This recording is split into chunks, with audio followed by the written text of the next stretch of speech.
Dad's dream to talk about his favorite team with the son of digging the stats. Come and join us, nerd on the Dbacks. Hello, welcome to Nerd on the Dbacks. Yeah. I'm Son. Oh, yeah. Slash Phoenix. And I'm Dad / Chris, and we are the best And only father-son baseball show in America. That's right. They don't got this in Colombia. Colombia. Though they do play baseball in Colombia. I think maybe Colombia was in the last World Baseball Classic. Yeah.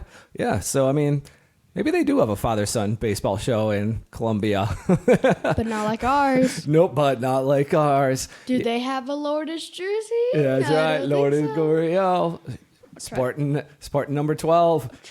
Yeah, we'll take a picture of you and throw you up on the it's already thumbnail. up there. It's already up there.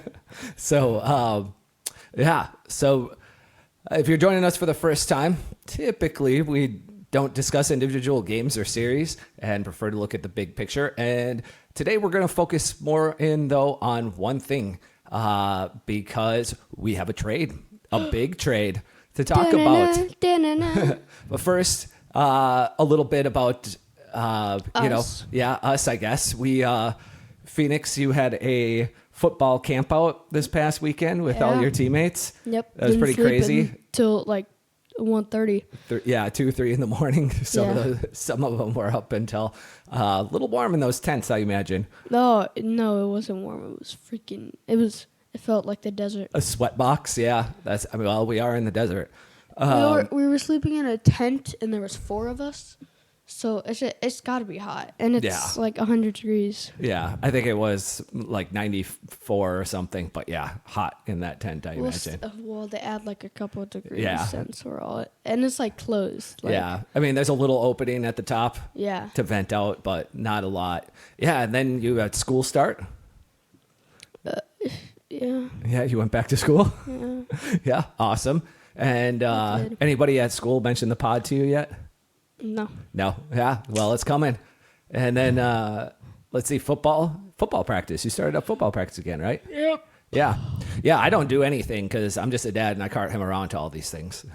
So I don't have anything fun that's going on except have a killer gym I've been going to recently. And well, you have something fun. Oh, the podcast? Yes. Oh, yeah. No, I mean, this is pretty much the highlight of my entire life and existence right now. No, I love doing this, though. And so, yeah, like I said, we got a trade and a big one. But, of course, we got to talk about the D-Backs season just a little bit first to catch you up. If you haven't been paying attention, D-Backs unofficial second half started. And with a bang, I say unofficial because the baseball season is 182 games, and really like July 1st is kind of the delineation of the first 81 games for most teams. Like their first 80 games and their last 80 games is right around July 1st. And so really the All-Star break comes after playing like 90 games, 95 games, I think the D-Backs had played already, or 97 games. So they had played more like 60% of their season already. So unofficial second half, but they're so hot right now. They're 13-7 in their last 20 games. That's tied for the most wins in the last 20 games in all of MLB. And they won both of their series since the All-Star break. And who did they play, Phoenix? They played the Cubs and the Royals. That's right. Both on the road. That's right. Both on the road. They won both those series. That's 4 straight road series wins. And all but the Cubs had a better record than the D-Backs at the time that they played them.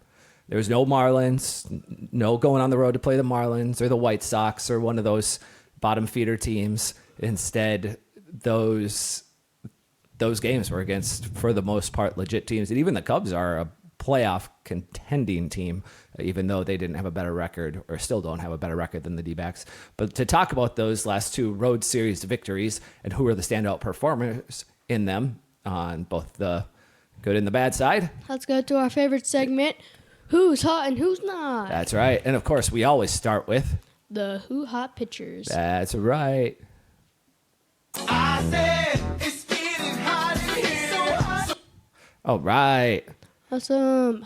So let's start with the who's hot pitchers, like always. I got Brandon Fott for my starting pitcher, who is hot in here. I got So hot. he has 7.0 innings pitched. That's right. Shout out. And no runs. 7 strikeouts, one walk, and then our new stat, That's right. win probability at average. Added. It's very early in the morning. Yeah, this is our first. If you we didn't mention it, this is the first morning pod we've ever really recorded. Early. Yeah. We've done some like 10 a.m. recordings on weekends, but Yeah. this is the first time that we've gotten here before 8. Yeah, like before school. Yeah. So his win, Probability added. yes, So- is 0.45. 46, yeah, 0.46. So for those of you who don't know what win probability added is there's they basically, if you ever look at like the MLB, again, the MLB app, or you go on like Fangraphs or Baseball Savant during a game, and they have what's called the win expectancy graph. And the graph is one team at the top, one team at the bottom. They pretty much they almost all start at 50%, not quite. The home team usually starts at like 52% chance to win, and the home team at 48.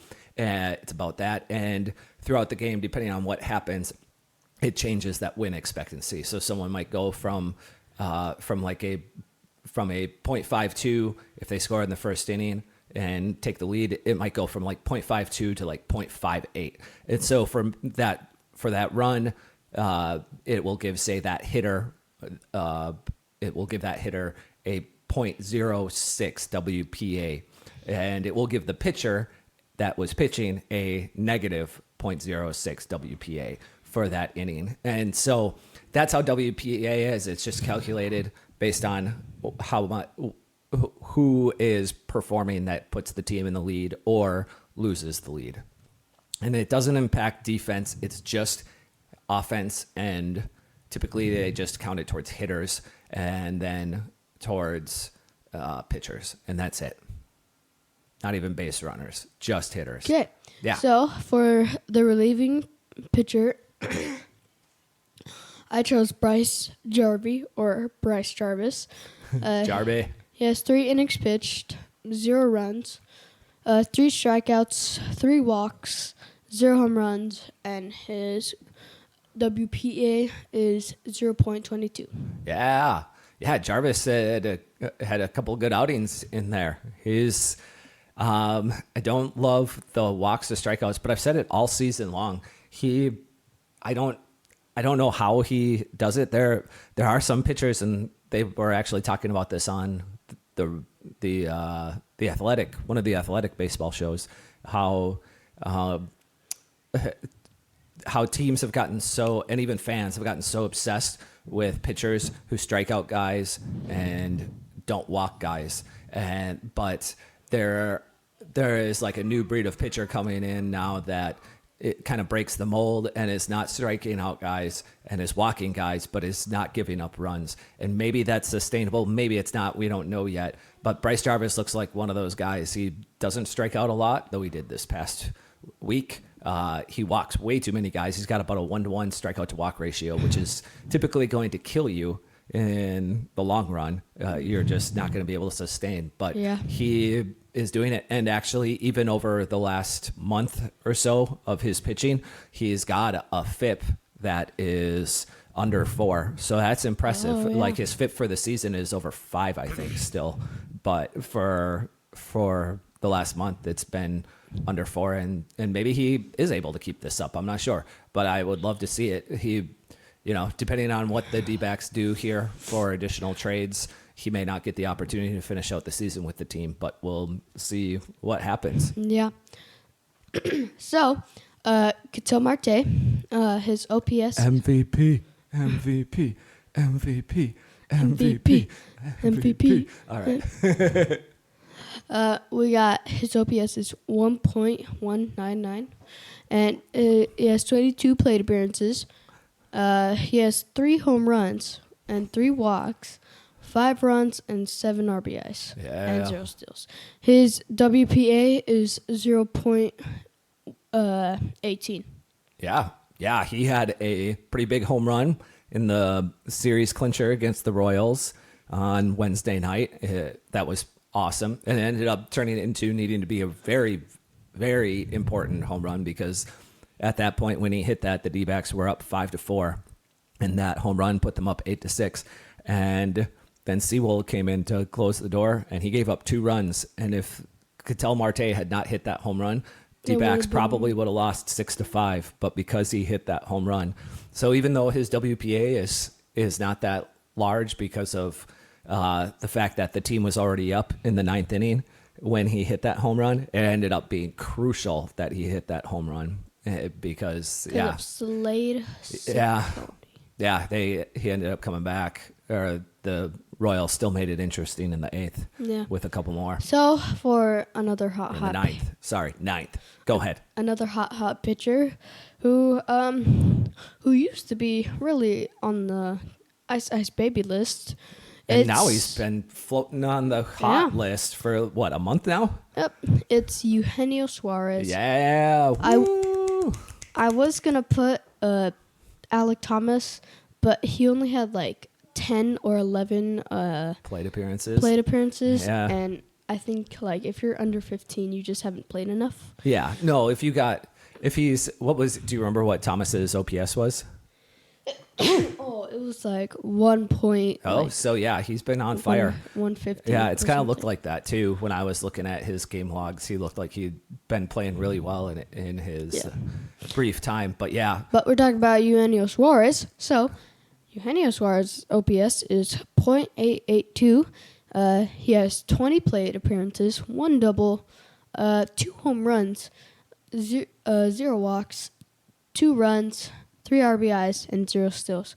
His WPA is negative 0.04. Yeah, and so basically what happened is Suarez had a lot of opportunities where he came to the plate over the past week with runners on base, and he didn't drive them in a whole lot, but he did hit a couple of clutch home runs. He comes up with home runs in really important situations. He doesn't hit many garbage time home runs, and which is good. And he's continued to stay hot. Second half Suarez, I think that's what we're just going to start calling him. Second half Suarez is something to behold. It is incredible how good second half Suarez is. Segundo Suarez. So, yeah. So, good job, all you hot boys. Stay hot. Stay hot. All right. And then what do we got? We got the Ice Babies. Yeah. Ice Baby. All right. We always start with the pitchers here. So, for the starting pitcher, I got Ryan Nelson. He has 6 innings pitched, 4 runs all earned, 2 strikeouts, 2 walks, 0 home runs, and he has a negative 0.15 WPA. Yeah. So Ryan had a rough go. He definitely regressed a little bit in the start. He'd been on a nice run. It's not like he had an absolutely terrible start. It just was kind of, which is great. Ryan Nelson, this start, I want to say if it was happening in September of 2023, this was the kind of start that Ryan Nelson would have completely blown up in and would have given up like 7 or 8 runs. Instead, he kept it to like 4 runs, which is impressive. He had a ton of runners on base, didn't let a lot of them score. All things considered, I think he had 11 runners on base. I think he had 9 hits and 2 walks. And so that he only let 4 of them get all the way around is an accomplishment in itself. And he still went 6 innings, which is impressive. So not a terrible start, but certainly not a good start by any means. Just kind of a run-of-the-mill bad start. And we will take that. Yeah, I think he had the highest runs out of all the pitchers. Yes. Yeah, he was Diaz got lit up. Yeah. But, yeah. I just but he didn't pitch a whole lot of innings. He had like 3, I think. Yeah, he got knocked out early, so he probably deserves to be on this list as the starting pitcher. But I understand Ryan Nelson. Diaz has only got 3 starts under his belt. He had some pretty hard regression in this past game, which was kind of easy to see coming, and we'll see how he bounces back in his next one.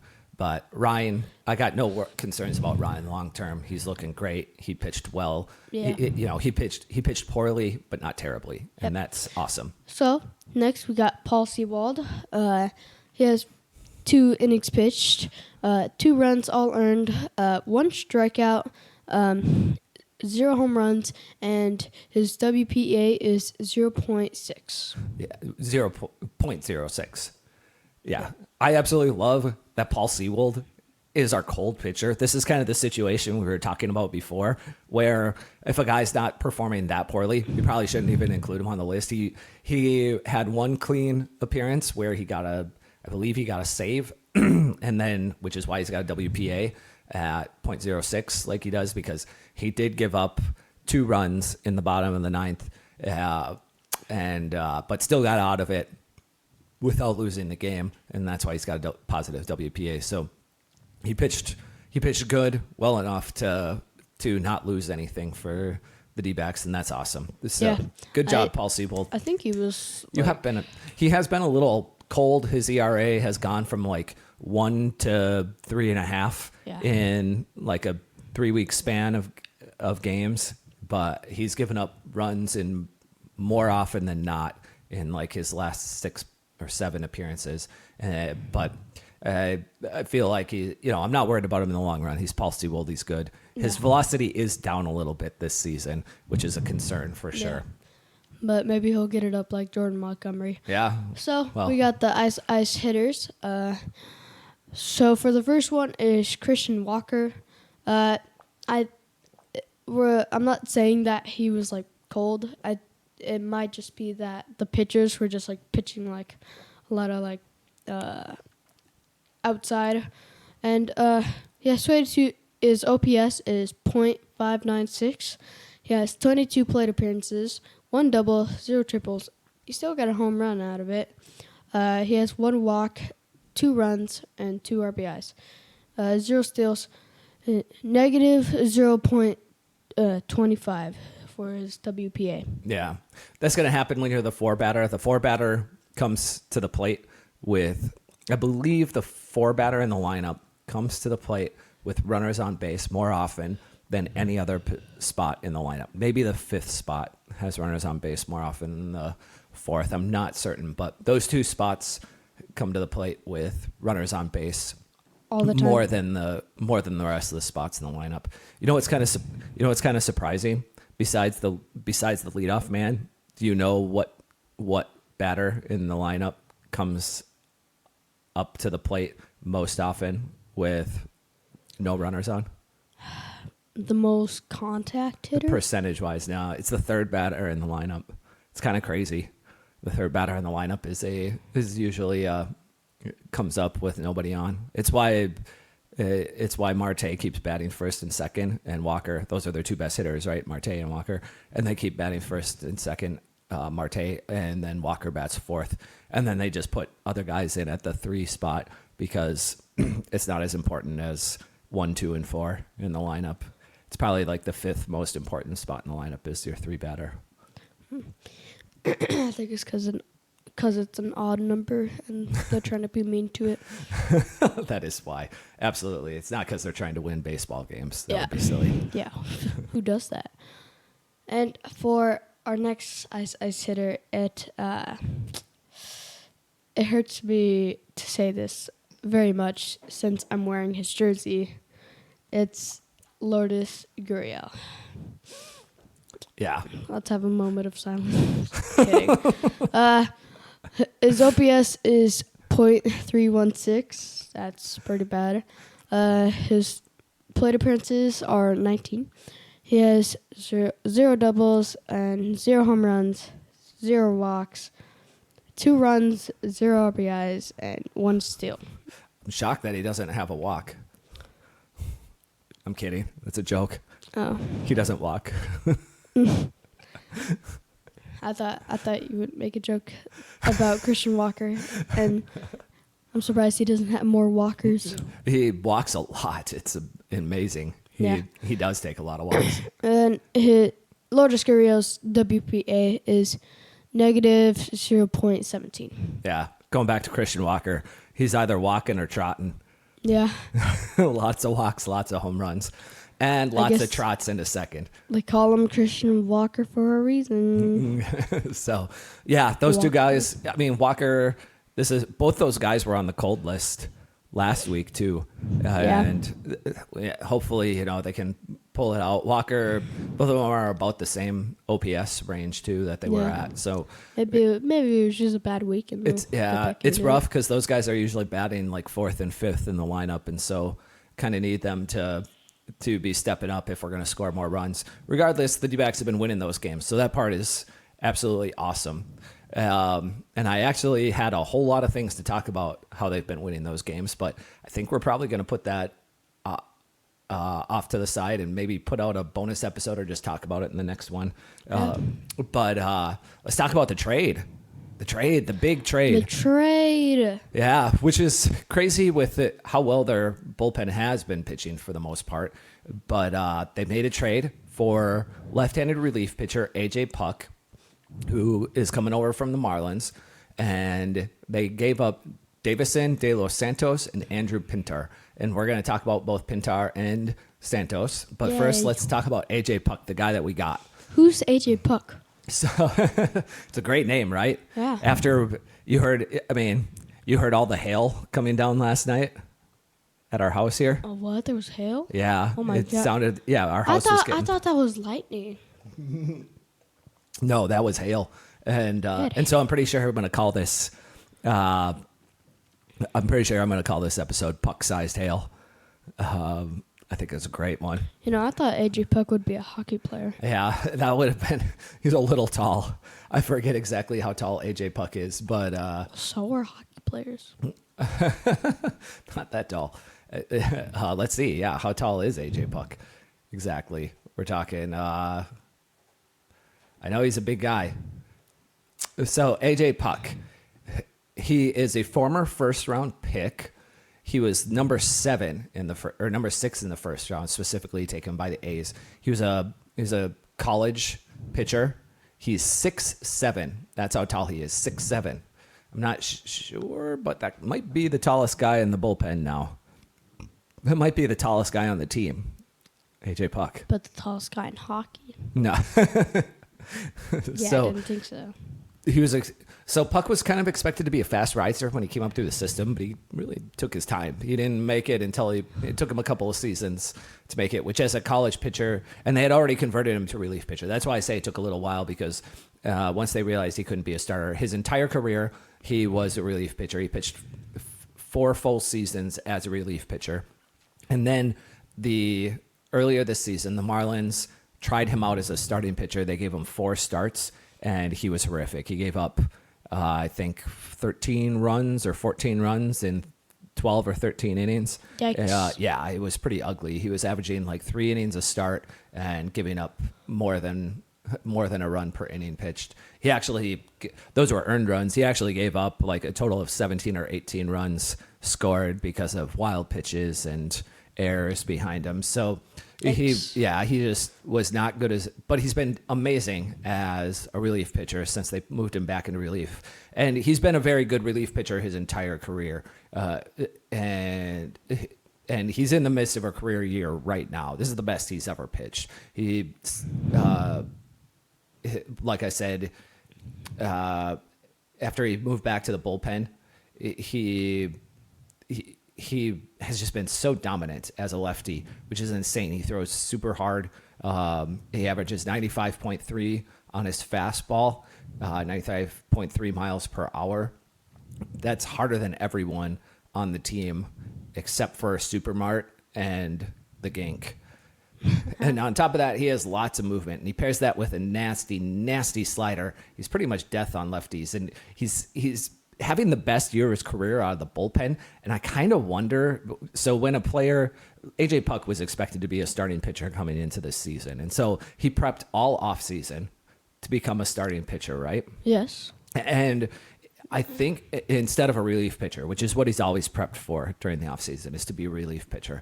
And I kind of wonder if because his walks are way down right now. His strikeouts are down too, but his walks and home runs are down. And so I wonder if there was something to him prepping in the offseason, because if you're going as a starting pitcher, starting pitchers can't walk guys as much as relief pitchers can. Yeah. Relief pitchers get away with more walks because usually they have more strikeouts. And if you walk a lot of guys as a starting pitcher, it's going to run up your pitch count. And there's two problems with that. One, the opposing team gets to see a lot of pitches from you, and the more pitches that an opposing team sees from you, typically the better they're going to pick up on how that pitch is coming out of your hand and how it moves and what kind of tunneling you use. Just all of those little things that they're going to be able to start hitting you better. There's even like a study done about how relief pitchers in playoff series, because a lot of times an offense will see the same relief pitcher 3 or 4 times in a playoff series, maybe even 5 times. And collectively, those relief pitchers get worse and worse every time they see those batters in the lineup. And so the more that you get exposed to a particular pitcher's pitch repertoire, the better you're going to be at hitting it. Gives you the advantage. I mean, that's fair. And so I think there might be something to his offseason prep of working on refining his command so he wouldn't walk as many guys. It took a little bit of the strikeout potential out of his pitches, but his walk rate is just down so much. His walk rate is down so low right now. He's walking less than 2 guys per inning, and his career numbers are about almost 3 times what he's walking right now. And so it's really impressive. If he keeps that up, that's going to be amazing. This version of AJ Puk, while his strikeouts are only a little over 9 per 9 innings, he's only striking out a guy per inning, where he's been striking out 12 or 13 guys per inning in the past. When you're only walking 1.5 guys, 1.6 guys per inning pitched, you're going to have some incredible results. And so that's what he's been doing. He's just absolutely excellent. I'm going to talk a little bit more about him, but let's talk about the prospects we gave up. The team gave up Davis and De Los Santos. De Los Santos, if you've followed the Dbacks, you've probably obviously on social media, but even on the broadcasts, they've talked about Davison a little bit, because the dude has got insane raw power. There was a highlight that came out earlier this year where he literally hit the light pole in the outfield, almost all the way up on the lights. They don't track the distance of home runs, but I bet it was probably like 480 feet. He just absolutely destroyed the ball. Power or accuracy? Power, just straight power. And this is kind of the problem. So he has hit 1 billion home runs at AAA this season. At the start of the season, he was taken by the Guardians. Before the season started, he was taken by the Guardians in the Rule 5 draft. What's a Rule 5 draft? So the Rule 5. Actually, I should ask, what's Rule 5? So it's weird because it's in the rule book, so they call it 5, the draft. There's like different types of drafts. And the Rule 5 draft, so the Rule 4 draft is where you draft players from like high school and college. That's what they call it, the Rule 4 draft. The Rule 5 draft is guys who have been in organizations for, I want to say 6 seasons.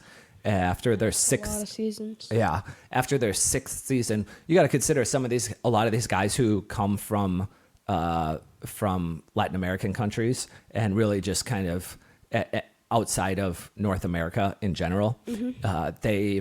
They often get signed as 16 and 17-year-olds, and so they're only like 22 years old when they after their 6th year in the organization, which is pretty young for being an MLB player. Like 22-year-olds typically only get called up to the majors if they're like a top 100 prospect in all of Major League Baseball.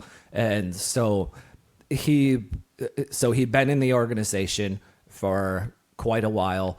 He because he had, and so if you've been in the organization and you haven't been given a chance to play at the majors yet, because they don't want that player to be stuck in an organization. If he's good, he might be blocked, right? Like Davison De Los Santos is a first baseman.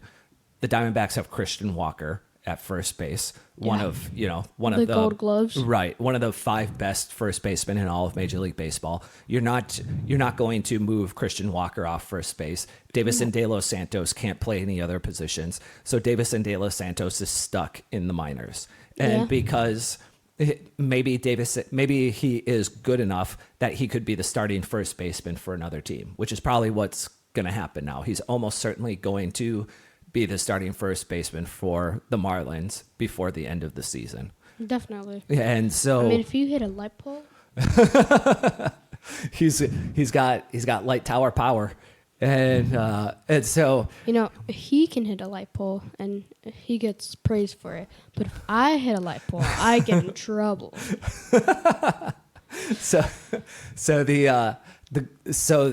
So in order to allow those guys who are stuck in organizations to get chances for other teams, they have a Rule 5 draft where those players can be drafted by other teams. There's actually there was and I bring this up because it's the only time this has really happened in history that I'm aware of. Back in 2002 or 2003, the Twins and the Marlins, they both took players in the Rule 5 draft, and for whatever reason, the players that they took in the Rule 5 draft, the Twins and Marlins traded those players to each other. Yep, to each other. It was really strange. I don't know why one of them. So the Twins had to give like $50,000 and their Rule 5 draft pick to the Marlins, and the Twins got the Rule 5 draft pick from the Marlins. And he went on and that player was Johan Santana, who went on to be the best pitcher in Major League Baseball for like 5 or 6 seasons. For the Twins? Yeah. The Twins and Mets. It was crazy. It's the only time that, Johan Santana he didn't get elected, but he'll probably be in the Hall of Fame one day through the Veterans Committee because he was so excellent. And so, yeah, that's what a Rule 5 draft is. Most of the time, Rule 5 draft players are not very good. There's a reason that they didn't make it to the majors in the first place, and that they're in the Rule 5 draft. It's usually because they're not that great. Most of the situations are like Akil Baddoo is a Rule 5 draft that the Tigers took one year, and he's been a solid Major League regular. But even he has been sent up and down from the minors since they acquired him in the Rule 5 draft because he's okay. He's just kind of a placeholder. He's a good player, but not a great player. And that's usually what most Rule 5 draft players' ceiling is just good, not great. And so the Guardians took him in the Rule 5 draft. They had the opportunity. What happens is the team that takes the player in the Rule 5 draft, they have the opportunity to keep that player on their big league roster and give them the opportunity to stay for the entire season to play with them. And if the team decides that they don't want that player anymore, they go back to the team that they drafted them from. A lot of times, I would actually say most of the time what ends up happening is the team that drafts the player in the Rule 5, even if they don't want to keep that player on their Major League roster, a lot of times they'll just work out a trade where they just send like $100,000 to the team that they drafted him from just to keep him on their own roster after they drafted him. The Guardians didn't even want to do that. They saw so little potential in Davison De Los Santos that they said, no, you can have him back. We don't want him. And so it's kind of hard to understand with a guy who hits the baseball as hard as De Los Santos does, that they wouldn't want him, but he's not really that great. Here's the problem. Despite all those home runs, which are highlights, and it's why he's so popular amongst Dbacks fans as a prospect, kind of all he can do is hit home runs. He's a one-tool pony, if you will. And he doesn't really have any other MLB level tools. He strikes out a ton. He can't take a walk. According to scouts, he's a butcher at first base. And he's probably only viable as a designated hitter at the big league level. And if you're going to be a DH at the big league level and that's all you can do is just DH, you've got to be like Brent Rooker good. And De Los Santos is not Brent Rooker good. Brent Rooker is the DH for the Oakland A's, and all he does is DH.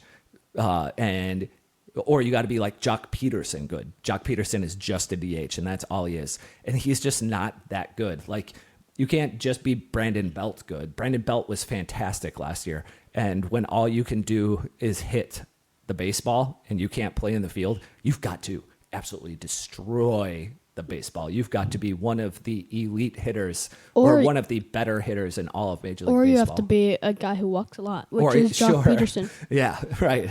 Yes, that works as well.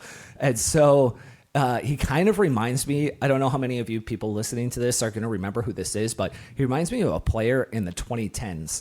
De Los Santos reminds me of a player from the 2010s named Chris Carter. He was a first baseman who hit 40 home runs one season for the Brewers in 2016. He couldn't really play a competent first base. He was kind of a butcher over there. He couldn't hit the ball consistently. He struck out too much. He wouldn't take a walk. And the season after hitting 40 home runs, he couldn't even get a major league contract because that's just not a skill set that's that valuable. It's just maybe, another guy who I thought of when I was putting this together was Miguel Sano. For those of you who know who Miguel Sano is, he played for the Twins and then the Angels, and he just got cut from the Angels like 2 weeks ago at 32 years old. Now, that's probably the upside of what De Los Santos is Miguel Sano. And if he turns into Miguel Sano, that's great. Hopefully he's better than Chris Carter. I would love to see the kid have a great career. But I just, one-tool players, just not that valuable. When all you can do is just hit home runs, you can't hit for average, you strike out too much, you don't take walks, you can't really play first base that well. You're Miguel Sano and you just kind of flounder as a major leaguer, just going along. Maybe you make, you last for 3-4 seasons in the majors, but teams catch on to you when all you can do is just hit dingers. I know that sounds silly, but it's true. If all you can do is hit dingers. You know what he reminds me of? Say it. Big Al. I'm Big Al, and I hit dingers. Because that's all he hits. And so if you don't know who Big Al is, who hits dingers, just go ahead and run a search for his interview on YouTube. Put us in the background. and just go watch it. Yeah, it's pretty awesome.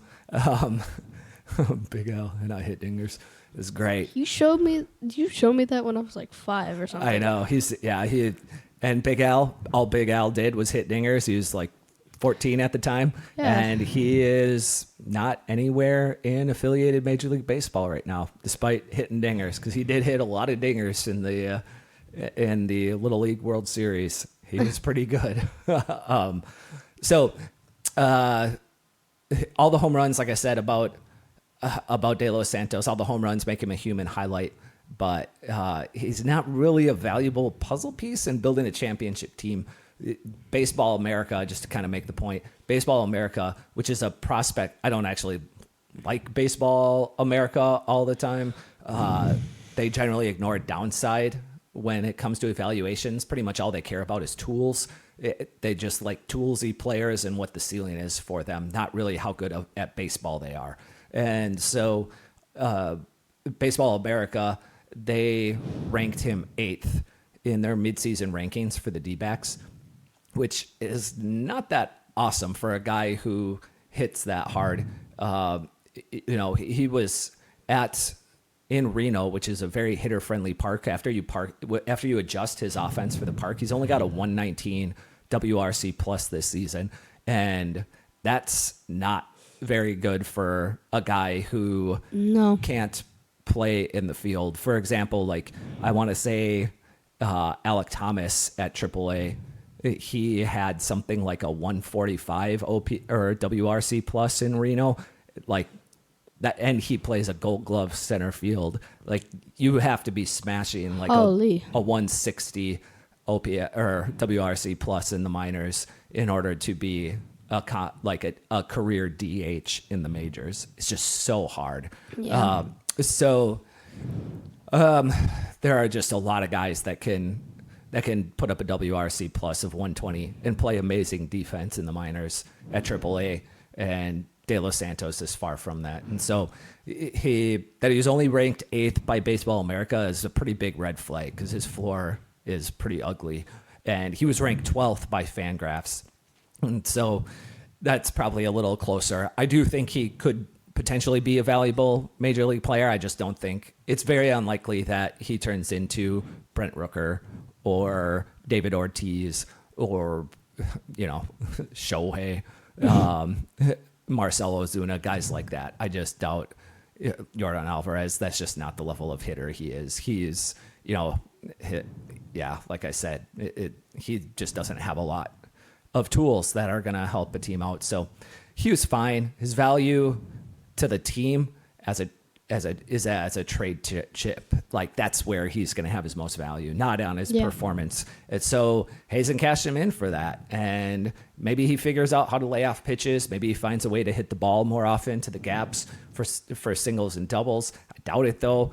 I'm not saying I wouldn't want him on the team, right? He's still good, but I'd rather have 2.5 seasons of Puk than 6 seasons of De Los Santos, which is what we got with Puk. It's not just for this season. He's under 2 more seasons of control. The great thing is with Puk, because he was not a closer for any point in his history, he's not going to cost a lot through the arbitration process, which means for as good as he is, they're going to get him be able to keep him on the team for a pretty small amount of money relative to baseball. Yeah. So that part's pretty awesome. Andrew Pintar is the other player the prospect that the D-backs traded away. I think his nickname should be Andrew Pinetar. Pinetar. That might be what they call him. That's a good one. I like it. Pinetar. They call me the nickname machine. He's kind of a high floor, low ceiling lottery ticket, which is not a great lottery ticket, but he played well in high A to start the season.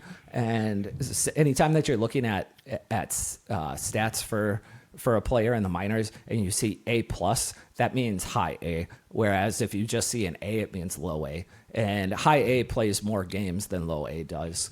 So and better players are at high A, of course, that you move up the ladder. But that's most prospects never, I shouldn't say most prospects, most minor leaguers never make it out of low A.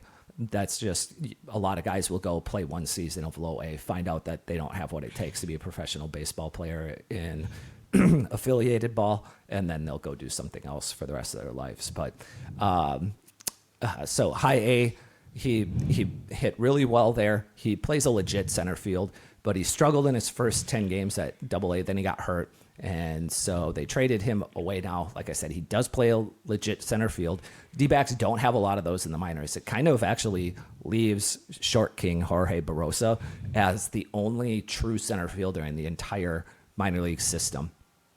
It's not a huge deal necessarily for the D-backs.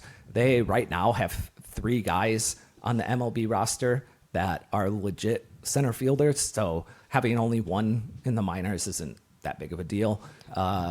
He was ranked 21 in the Diamondbacks org as a prospect by Baseball America, 22 by Fangraphs. He's the kind of guy you trade away for just a run-of-the-mill middle reliever with a half season of control. You'll see guys like Pintar get traded away. Pinetar. Yeah. You'll see guys like that exchanging hands just to tack on somebody extra. So not really a big loss. Probably might have the ability to be a 4th outfielder in the majors for a few seasons, but certainly it's very unlikely he's a difference maker. And I just want to say, like, prospects are really fun to dream on. It's like, ooh, what could this guy be like? De Los Santos. The guy hits moonshot home runs. Yeah. He's got power for days and days. But in reality, only a handful of guys in the minors at any one time in any minor league system are going to have MLB careers that last more than like 4 or 5 seasons. And it's honestly best to use most prospects, not all, but most prospects as trade chips to acquire MLB established players, especially those with multiple years of team control like AJ Puk has. So I think it's a great trade. These guys are probably estimated to be worth, talking about Pintar and De Los Santos, a combined 5 wins in their career. Does that make any sense to you? I think like you're talking about like if they start the game. No, 5 wins is essentially WAR, wins above replacement. Oh. And so when people say like Ketel Marte, for example, has been worth about 4.5 wins so far this season. And so that's really impressive that he has been worth that much. That is kind of in the lead or one of the leading players for the MVP because he has 4.5 wins worth of production so far this season. And so these guys give you an idea.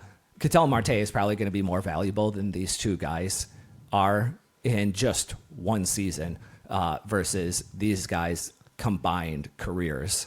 So sorry about that. And so maybe it's going to be 15. It's more likely to be 0 than 15, but you just don't know. You make an educated guess, and they traded all those years of control, of uncertainty, for 2.5 years of certainty in the bullpen in AJ Puk. And Puk is about as good of a left-handed relief pitcher as they come in the majors. He's got the 6th best FIP in all of MLB for left-handed relief pitchers with 20 or more innings. And check it out.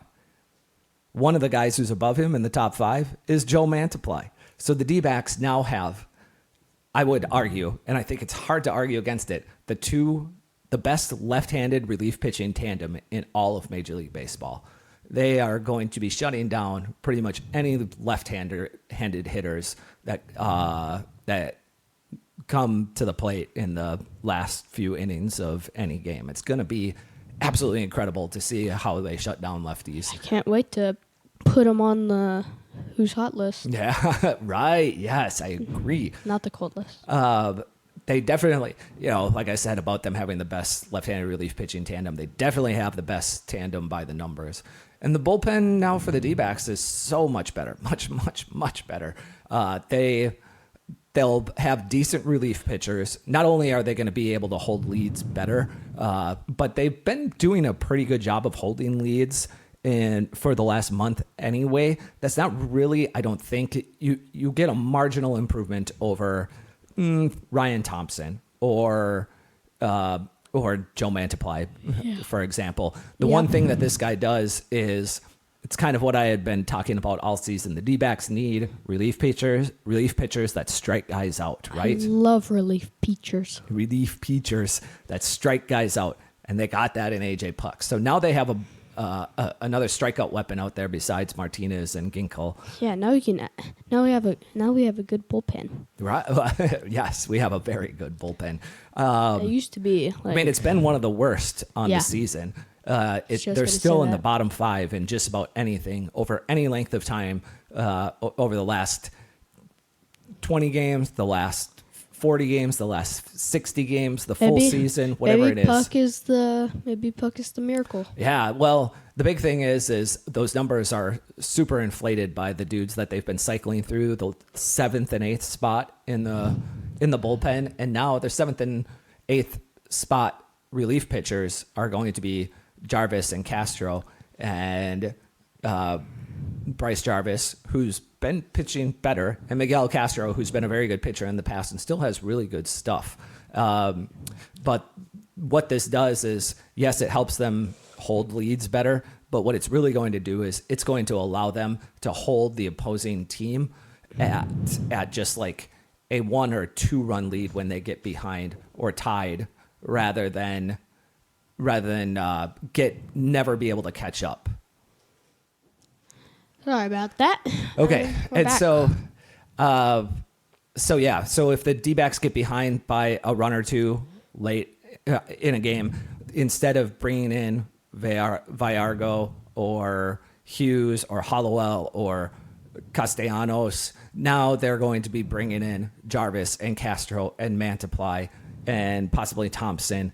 They just are going to be bringing in such better pitchers to give the offense a chance to catch up instead of for every run that the offense puts up on the board when those other pitchers were in, they would give up one or two back right away, and it just made it impossible for the team to catch up. And so that part's going to be great with having Puk back there. I actually wouldn't mind if they added one more relief pitcher. Like I said, they still got Jarvis and Castro. Those two are kind of replaceable on the team. Maybe the team's looking at Ciccone to take a spot, as discussed on our Did You Really Just Say That episode from Monday. He could be excellent, amazing the first time through the order.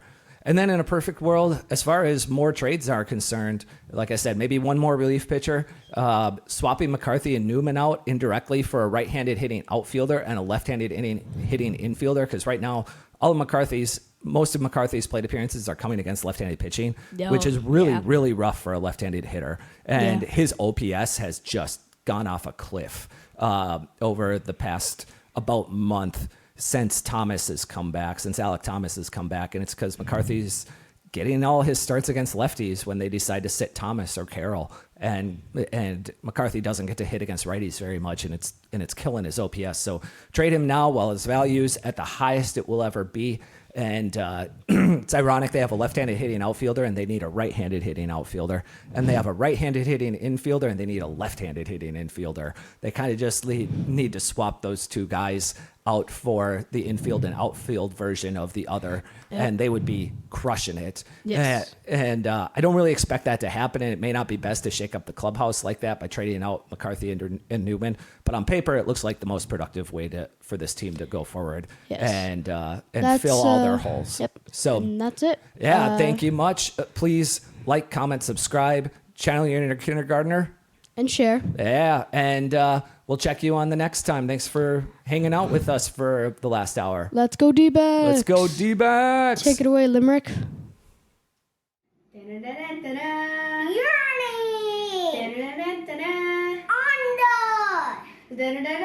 Under.